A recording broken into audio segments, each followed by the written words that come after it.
अभिषेक बैनर्जी के आलीशान 5 मंजिला अवैध मकान पर चले 3 बुलडोजर।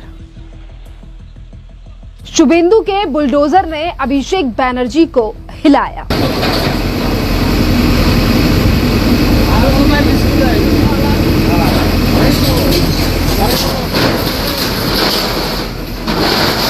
पश्चिम बंगाल में अतिक्रमण के खिलाफ शुभेंदु अधिकारी सरकार की सख्त कार्रवाई जारी है और अब इसके लपेटे में आ चुके हैं टीएमसी के नेता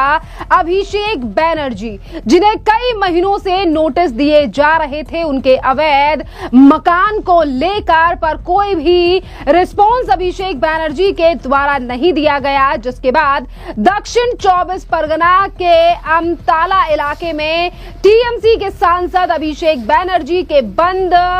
5 मंजिला ऑफिस के पास अब भारी सुरक्षा व्यवस्था के बीच एंटी इंक्रोचमेंट ड्राइव चलाया जा रहा है। तस्वीरों में आप देख सकते हैं कि किस तरीके से अवैध बिल्डिंग जो अभिषेक बैनर्जी के द्वारा बनाई गई थी उसे बुलडोजर से ध्वस्त किया जा रहा है और एक नहीं, दो नहीं, बकाए 3 बुलडोजर यहां पर इस कार्रवाई में लगे दिखाई दे रहे हैं। अभिषेक बैनर्जी के अवैध दफ्तर पर चला है ये बुलडोजर और 3 जेसीबी आपको दिखाई दे रही हैं, जो कि 5 मंजिला ये मकान और ऑफिस अभिषेक बैनर्जी का है, जिसे ध्वस्त करने के लिए लगी हुई हैं। अभिषेक बैनर्जी के इस बिल्डिंग को नगर निगम ने पहले ही अवैध करार दे दिया है और सरकार कई बार अभिषेक बैनर्जी को इस पूरे मामले में नोटिस भी भेज चुकी थी, लेकिन उनकी ओर से कोई जवाब नहीं दिया गया था। और आज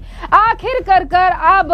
पश्चिम बंगाल प्रशासन के द्वारा ये बड़ी कार्रवाई अभिषेक बैनर्जी के इस आलीशान बिल्डिंग के ऊपर की गई है, जो कि अवैध थी और सरकारी जमीन के ऊपर बनाई गई थी, क्योंकि अभिषेक बैनर्जी की ही सरकार थी, यानी कि ममता बनर्जी की कई सालों से। और इसी सरकार के बीच जैसे कि टीएमसी ने कई सालों तक बंगाल में शासन चलाया और किस तरीके से उनके छोटे से बड़े नेता और खुद अभिषेक बैनर्जी ने जमीनों के ऊपर कब्जा किया और वहां पर इस तरीके से आलीशान बिल्डिंगें बनवाई, जिनके ऊपर अब ये एंटी इंक्रोचमेंट ड्राइव चलाई जा रही है शुभेंदु अधिकारी सरकार के द्वारा। एक तरफ सरकार के यानी कि पिछली सरकार के भ्रष्टाचारों को लेकर एसआईटी की जांच बिठा दी गई है, वहीं दूसरी तरफ टीएमसी के नेता दो धड़े में बढ़ चुके हैं और अब जिन्होंने भी सरकारी जमीन को घेरा था उनके ऊपर एक्शन हो रहा है। और बात यहाँ पर अभिषेक बैनर्जी की करें तो देखिए, अभिषेक बैनर्जी के इस ऑफिस के आसपास अतिक्रमण हटाने के लिए प्रशासन ने अब बड़ी कार्रवाई शुरू कर दी है। भारी पुलिस तैनाती और बैरिकेडिंग भी आपको तस्वीरों में दिखाई दे रही है। और इसी के साथ साथ आपके लिए बता दें कि एक्सकेवेटर मशीन से अवैध निर्माणों को तोड़ा जा रहा है और आसपास के मलबे यानी कि आसपास जो है वो काफी ज्यादा मलबे का ढेर भी आपको दिखाई दे रहा है। और स्थानीय लोगों की सुरक्षा को देखते हुए यहाँ पर तैनात की गई है फोर्स कि किसी भी तरीके का यहाँ पर फसाद ना हो या फिर कोई भी किसी भी तरीके से इस ड्राइव को रोकने के लिए कोई भी हुड़दंग या हंगामा ना किया जाए। और इसीलिए यहाँ पर इस बल को तैनात किया गया है और अब ये ड्राइव चलाया जा रहा है।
फिलहाल अभिषेक बैनर्जी का ये ऑफिस बंद है और पूरे इलाके में इस बुलडोजर की कार्रवाई की वजह से काफी ज्यादा तनावपूर्ण जो है माहौल दिखाई दे रहा है। वहीं आपके लिए बता दें कि राज्य में इस तरीके से शुभेंदु अधिकारी की जो सरकार है, जब से सरकार बनी है और जब से मुख्यमंत्री बने हैं शुभेंदु अधिकारी, उनके द्वारा कई बार इस बात को कहा गया है कि अब बंगाल में एंटी इंक्रोचमेंट को हटाया जाएगा, चाहे फिर वो किसी का भी हो। और उसी के तहत अब ये बंगाल प्रशासन के द्वारा बड़ी कार्रवाई की जा रही है। आपके लिए बता दें कि इस पूरे मामले पर अभी तक टीएमसी के नेताओं के द्वारा कोई राय सामने नहीं आई है, पर इसी बीच हम आपके लिए बता दें कि इस ड्राइव को लेकर ये जो काम हो रहा है बंगाल में, ये जो अब एंटी इंक्रोचमेंट हटाई जा रही है, ये टीएमसी और ममता बनर्जी के लिए बड़ा झटका है, क्योंकि अभिषेक बैनर्जी ही नहीं बल्कि कई ऐसे और नेता हैं जिन्होंने सरकारी जमीन को घेर कर इसी तरीके से आलिशान बिल्डिंग खड़ी की हुई है, चाहे फिर वो टीएमसी के छोटे से छोटे पार्षद ही क्यों ना हो, उनको लेकर भी कई बार इस तरीके के खुलासे हुए हैं। तो अब ऐसी बिल्डिंगें बनाने वाले और ममता बनर्जी के राज में जो कब्जे हुए हैं, अब हर उस एरिया और हर उस बिल्डिंग पर कार्रवाई होगी जो अवैध तरीके से बनाई गई है। इसी बीच बात अगर हम टीएमसी की करें तो टीएमसी में देखिए दो फाड़ हो चुकी है। ममता बनर्जी का कल भी बयान आया कि जिन्हें जाना है वो चले जाओ, तो ममता बनर्जी के लिए एक के बाद एक ये बड़े झटके लग रहे हैं। और आज ममता बनर्जी को लेकर बयान भी सामने आया है, ममता बनर्जी की ही काफी ज्यादा क्लोज